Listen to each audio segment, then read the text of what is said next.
1, 2, 1, 2, 3, 4.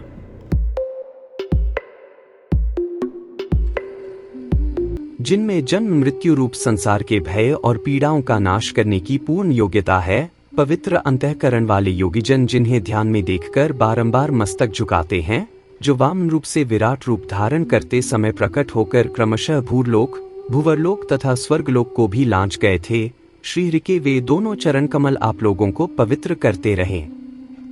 जो समस्त पाप का सहार करने में समर्थ हैं, जिनका श्री विग्रह क्षीर सागर के गर्भ में शेषनाग की शैया पर शयन करता है, उन्हीं शेषनाग की श्वास वायु से कंपित हुए जल की उत्ताल तरंगों के कारण विकराल प्रतीत होने वाला समुद्र जिनका सत्संग पाकर प्रसन्नता के मारे नृत्य सा करता जान पड़ता है, वे भगवान नारायण आप लोगों की रक्षा करते रहें। भगवान नारायण पुरुष श्रेष्ठ नर, उनकी लीला प्रकट करने वाली भगवती सरस्वती तथा उसके वक्ता महर्षि वेदव्यास को नमस्कार करके जय इतिहास पुराण का पाठ करना चाहिए। सुकृष मुनि के पुत्रों के पक्षी की योनि में जन्म लेने का कारण। मार्कंडेय जी कहते हैं, जैमिने अरिष्टनेमि के पुत्र पक्षीराज गरुड़ हुए। गरुड़ के पुत्र संपाति के नाम से विख्यात हुए। संपाति का पुत्र शूरवीर सुपार्श्व था। सुपार्श्व का पुत्र कुंभ और कुंभी का पुत्र प्रलोलुप हुआ। उसके भी दो पुत्र हुए, उनमें एक का नाम कंक और दूसरे का नाम कंधर था। कंधर के तार्क्षी नाम की कन्या हुई, जो पूर्व जन्म में श्रेष्ठ अप्सरा वपु थी और दुर्वासा मुनि की शापाग्नि से दग्ध हो पक्षिणी के रूप में प्रकट हुई थी।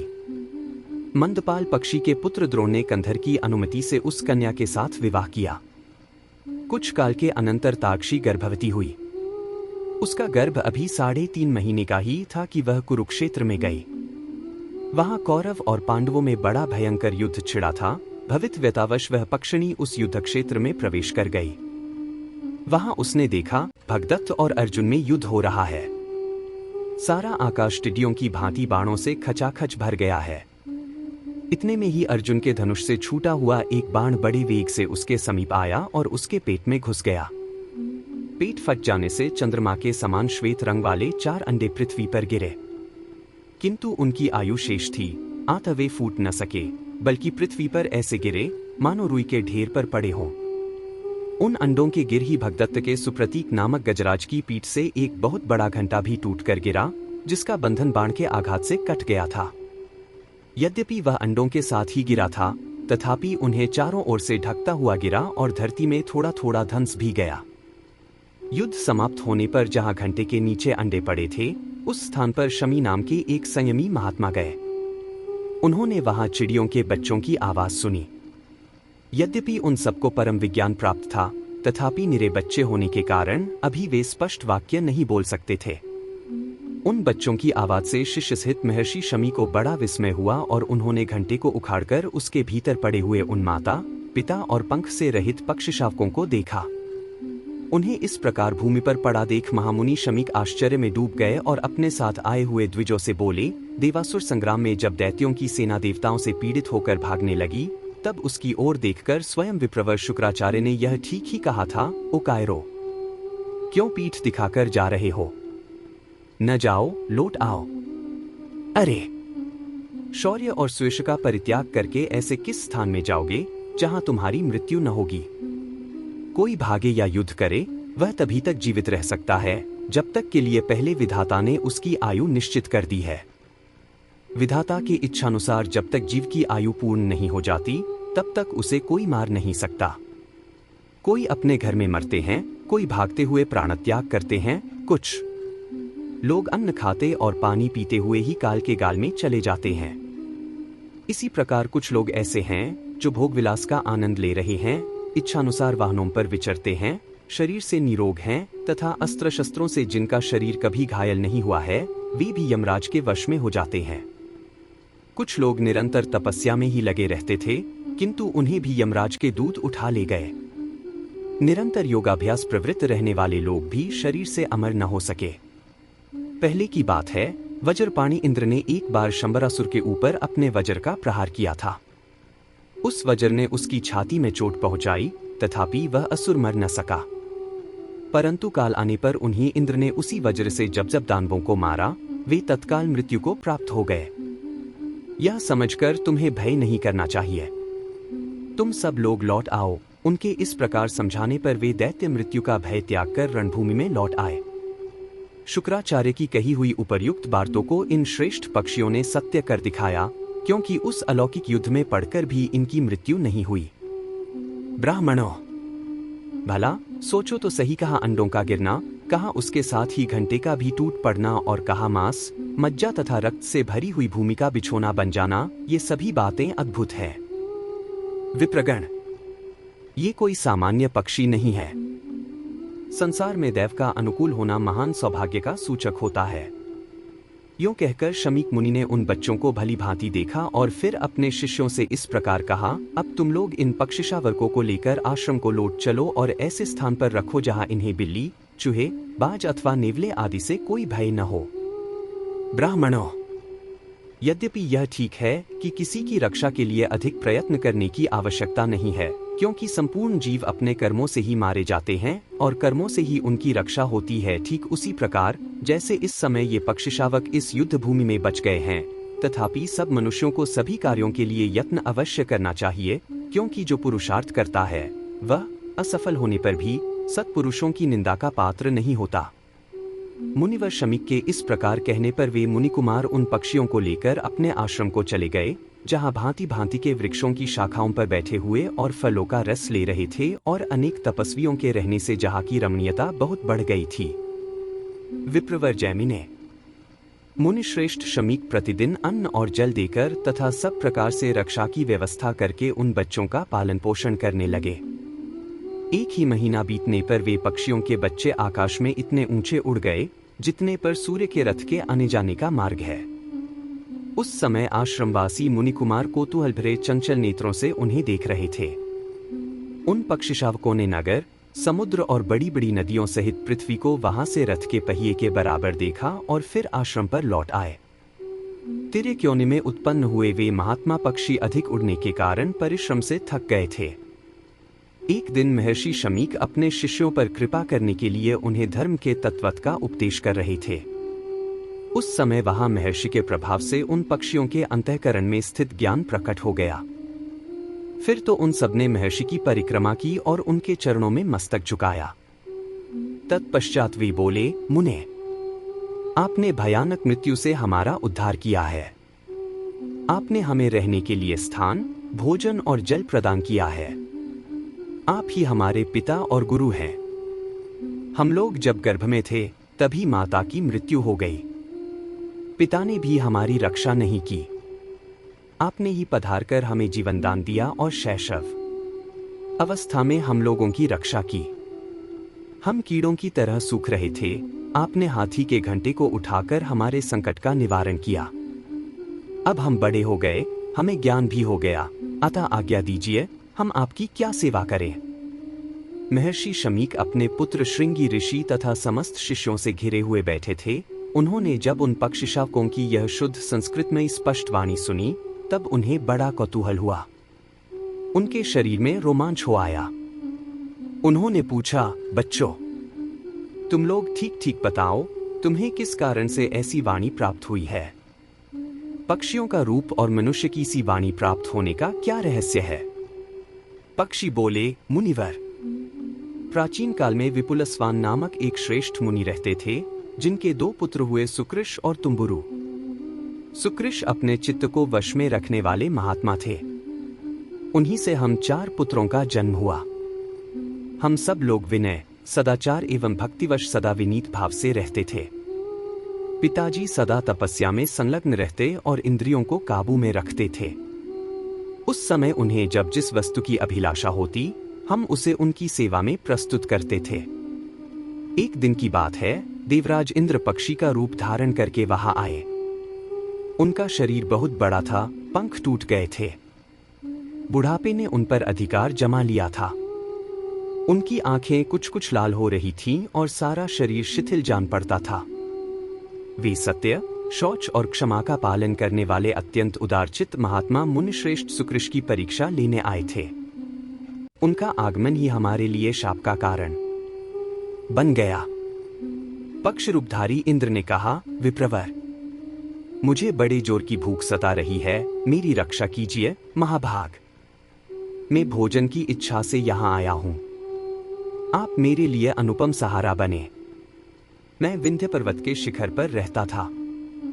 वहां से किसी प्रबल पक्षी के पंख से प्रकट हुई अत्यंत वेगयुक्त वायु के झोंके खाकर पृथ्वी पर गिर पड़ा और मूर्छित हो गया। 1 सप्ताह तक मुझे होश नहीं हुआ। 8वें दिन मेरी चेतना लौटी। सचेत होने पर मैं भूख से व्याकुल हो गया और भोजन की इच्छा से आपकी शरण में आया हूं। इस समय मुझे तनिक भी चैन नहीं है। मेरे मन में बड़ी व्यथा हो रही है। विमल बुद्धि वाले महर्षि, अब आप मेरी रक्षा के लिए भोजन दीजिए, जिससे मेरी जीवन यात्रा चालू रहे। यह सुनकर महर्षि ने उन पक्ष रूपधारी इंद्र से कहा, मैं तुम्हारे प्राणों की रक्षा के लिए तुम्हें यथेष्ट भोजन दूंगा। यूं कहकर द्विजश्रेष्ठ सुकृष्ण ने पुनः उनसे पूछा, मुझे तुम्हारे लिए कैसे आहार की व्यवस्था करनी चाहिए? उन्होंने कहा, मुने, मनुष्य के मांस से मुझे विशेष तृप्ति होती है। ऋषि ने कहा, अरे, कहाँ मनुष्य का मांस और कहाँ तुम्हारी वृद्धावस्था? जान पड़ता है जीव की दूषित भावनाओं का सर्वथा अंत कभी नहीं होता। अथवा मुझे यह सब कहने की क्या आवश्यकता? जिसे देने की प्रतिज्ञा कर ली गई, उसे सदा देना ही चाहिए। मेरे मन में सदा ऐसा ही भाव रहता है। इंद्र से यूं कहते हुए अपनी प्रतिज्ञा पूरी करने का निश्चय करके विप्रवर सुकृष्ण ने हम सबको शीघ्र ही बुलाया और हमारे गुणों की बारंबार प्रशंसा करते हुए कहा, पुत्रों, यदि तुम लोगों के विचार से पिता परम गुरु और पूजनीय हो तो निष्कपट भाव से मेरे वचन का पालन करो। उनकी यह बात सुनते ही हम सब लोगों ने बड़े आदर के साथ कहा, पिताजी, आप जो कुछ भी कहेंगे, जिस कार्य के लिए भी हमें आज्ञा देंगे, उसे हमारे द्वारा पूर्ण किया हुआ ही समझिए। ऋषि बोले, यह पक्षी भूख प्यास से पीड़ित होकर मेरी शरण में आया है। तुम लोग शीघ्र ही ऐसा करो जिससे तुम्हारे शरीर के मांस से क्षण भर इसकी तृप्ति और तुम्हारे रक्त से इसकी प्यास बुझ जाए। यह सुनकर हमें बड़ी व्यथा हुई। हमारे शरीर में कंप और मन में भय छा गया। हम सहसा बोल उठे, इसमें तो बड़ा कष्ट है, बड़ा कष्ट है। यह काम हमसे नहीं हो सकता। कोई भी समझदार मनुष्य दूसरे के शरीर के लिए अपने शरीर का नाश अथवा वध कैसे करा सकता है? अतः हम लोग यह काम नहीं करेंगे। हमारी ऐसी बातें सुनकर वे मुनि क्रोध से जल उठे और अपनी लाल आंखों से हमें दग्ध करते हुए से पुनः इस प्रकार बोले, अरे, मुझसे इसके लिए प्रतिज्ञा करके भी तुम लोग यह कार्य नहीं करना चाहते। अतः मेरे शाप से दग्ध होकर तुम लोग पक्षियों की योनि में जन्म लोगे। हमसे यूं कहकर उन्होंने शास्त्र के अनुसार अपनी अंत्येष्टि क्रिया की और द्वदैहिक संस्कार की विधि पूर्ण की। इसके बाद वे उस पक्षी से बोले, खगश्रेष्ठ, अब तुम निश्चिंत होकर मुझे भक्षण करो। मैंने अपना यह शरीर तुम्हें आहार के रूप में समर्पित कर दिया है। पक्षराज, जब तक अपने सत्य का पूर्ण रूप से पालन होता रहे, यही ब्राह्मण का ब्राह्मणत्व कहलाता है। ब्राह्मण दक्षिणायुक्त यज्ञों अथवा अन्य कर्मों के अनुष्ठान से भी वह महान पुण्य नहीं प्राप्त कर सकते जो उन्हें सत्य की रक्षा करने से प्राप्त होता है। महर्षि का यह वचन सुनकर पक्ष रूपधारी इंद्र के मन में बड़ा विस्मय हुआ। वे अपने देव रूप में प्रकट होकर बोले, विप्रवर, मैंने आपकी परीक्षा के लिए यह अपराध किया है। शुद्ध बुद्धि वाले महर्षि, आप इसके लिए मुझे क्षमा करें। बताइए, आपकी क्या इच्छा है जिसे मैं पूर्ण करूं? अपने सत्य वचन का पालन करने से आपके प्रति मेरा बड़ा प्रेम हो गया है। आज से आपके हृदय में इंद्र संबंधी ज्ञान प्रकट होगा। अब आपकी तपस्या और धर्म में कोई विघ्न नहीं उपस्थित होगा। यूं कहकर जब इंद्र चले गए, तब हम लोगों ने क्रोध में भरे हुए महामुनि पिताजी के चरणों में मस्तक रखकर प्रणाम किया और इस प्रकार कहा, तात, हम मृत्यु से डर रहे थे। महामते, आप हम दीनों के अपराध को क्षमा करें। हम लोगों को जीवन बहुत ही प्रिय है। चमड़े, हड्डी और मांस के समूह तथा पीप और रक्त से भरे हुए इस शरीर में जहां हमें तनिक भी आसक्ति नहीं रखनी चाहिए, वहीं हमारी इतनी आसक्ति है। महाभाग, काम, क्रोध आदि दोष जीव के प्रबल शत्रु हैं। इनसे विवश होकर यह लोग जिस प्रकार मोह के वशीभूत हो जाता है, उसे आप सुने।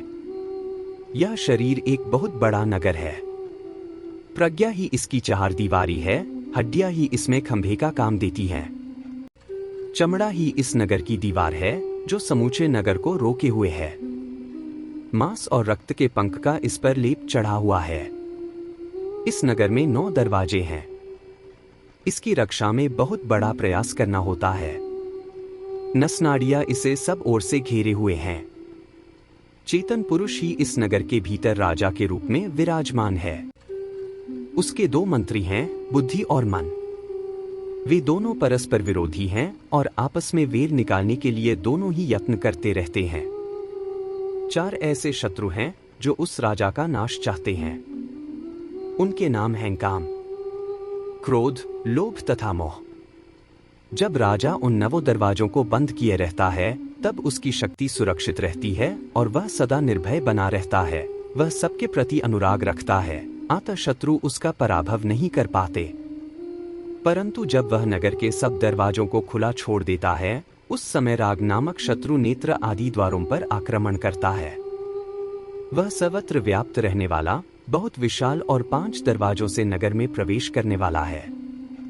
उसके पीछे पीछे 3 और भयंकर शत्रु इस नगर में घुस जाते हैं।